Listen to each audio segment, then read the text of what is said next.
రంగురంగుల పువ్వుల మధ్య స్వేచ్ఛగా విహరిస్తున్న ఒక అందమైన సీతాకోకచిలుక. దీనిని చూడగానే మన మనసుకు ఎంతో ప్రశాంతత, ఆనందం కలుగుతాయి కదూ! కానీ ఈ సీతాకోకచిలుకను చూసి మనం కేవలం దాని అందాన్ని మాత్రమే ఆస్వాదించాలా? లేక దాని వెనుక ఉన్న ఒక గొప్ప జీవిత సత్యాన్ని గ్రహించాలా? మిత్రులారా, ఈ ప్రకృతి మనకు ఎన్నో పాఠాలను నేర్పుతుంది. అందులో ఈ సీతాకోకచిలుక ప్రయాణం మన జీవితానికి అత్యంత ముఖ్యమైన ఒక పాఠాన్ని గుర్తు చేస్తుంది. అదే మార్పు లేదా పరివర్తన. ఇంత అందంగా రంగురంగుల రెక్కలతో ఎగురుతున్న ఈ సీతాకోకచిలుక ఒకప్పుడు ఎలా ఉండేది? ఒక వికారమైన చెట్ల ఆకులను తినే ఒక సాధారణ గొంగలి పురుగు.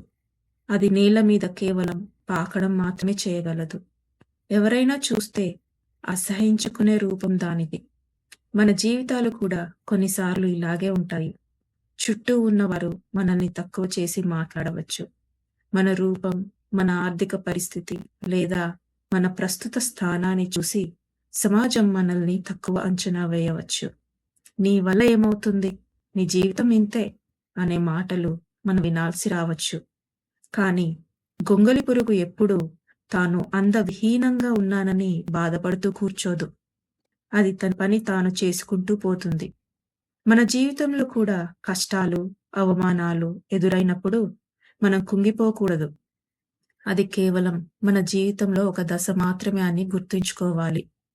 గొంగలి పురుగు జీవితంలో ఒక సమయం వస్తుంది. అది తన చుట్టూ ఒక గూడును నిర్మించుకొని లోపల పూర్తిగా ఒంటరిగా ఉండిపోతుంది. ఆ చీకటి గూటిలో ఎటువంటి కదలిక ఉండదు. బయటి ప్రపంచంలో సంబంధం ఉండదు. అది ఒక నిశ్శబ్ద పోరాటం. ఆ గూటి లోపల పాత రూపం పూర్తిగా కరిగిపోయి కొత్త రూపం రూపుదిద్దుకుంటుంది. మన జీవితంలో కూడా కొన్నిసార్లు మనం ఒంటరి అయిపోతాం. మనకు ఎవరూ తోడు లేరనిపిస్తుంది. చుట్టూ చీకటిగా, భవిష్యత్తు శూన్యంగా కనిపిస్తుంది. మనం చేసే ప్రయత్నాలు ఎవరికీ కనిపించవు. కానీ గుర్తుపెట్టుకోండి, మీ జీవితంలో వచ్చే ఆ ఒంటరితనం, ఆ నిశ్శబ్దం మిమ్మల్ని నాశనం చేయడానికి రావు. మిమ్మల్ని మీరు పునర్నిర్మించుకోవడానికి వస్తాయి. ఆ చీకటి సమయంలోనే మీలో అంతర్గత బలం పెరుగుతుంది. మీ ఆలోచనలు మారుతాయి. విజయం సాధించడానికి కావలసిన సహనం, పట్టుదల ఆ ఒంటరి పోరాటంలోనే అలవడతాయి. చివరిగా ఈ గూడును పగలగొట్టుకొని సీతాకోకచిలుక బయటకు రావాలి. ఆ చిన్న రంధ్రం గుండా బయటకు రావడానికి అది ఎంతో కష్టపడుతుంది. తన రెక్కలను గట్టిగా ఒత్తిడికి గురి చేస్తుంది.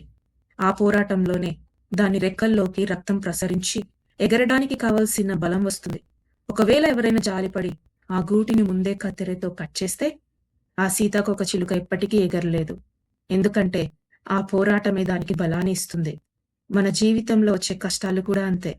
కష్టం లేకపోతే మనకు సామర్థ్యం రాదు. పరీక్షలు, సవాలు, అపజయాలు మనల్ని వీక్ చేయడానికి రావు. మన రెక్కలకు బలాన్ని ఇవ్వడానికి వస్తాయి. అందుకోవాలంటే మనం ఆ పోరాటాన్ని ఎదుర్కోవాల్సిందే. అవకాశాలు అందుకోవాలి, పోరాటాన్ని ఎదుర్కోవాలి. మిత్రులారా, చివరకు ఆ పోరాటాలన్నీ ముగిశాక ఒక అద్భుతం జరుగుతుంది. నిన్నటి వరకు నేలపైకి పాకిన గొంగలి పురుగు నేడు ఆకాశంలో స్వేచ్ఛగా విహరించే అందమైన సీతాకోకచిలుకగా మారుతుంది. రంగురంగుల పువ్వుల మధ్య, ప్రకృతి అందాల మధ్య దానికి ఒక గౌరవప్రదమైన స్థానం లభిస్తుంది. మీ జీవితం కూడా ఈరోజు ఒక గొంగలి పురుగులా కష్టాల్లో ఉందేమో, లేదా ఒక చీకటి గూటిలా ఒంటరితనంలో ఉందేమో. అధైర్యపడకండి. మీ పోరాటాన్ని ఆపకండి.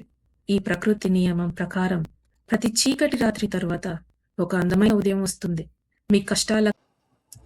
మీ కష్టాల కాలం ముగిశాక మీరు కూడా మీ విజయాల రెక్కలను విప్పి ఈ ప్రపంచం మెచ్చేలా ఎత్తుకు ఎదుగుతారు.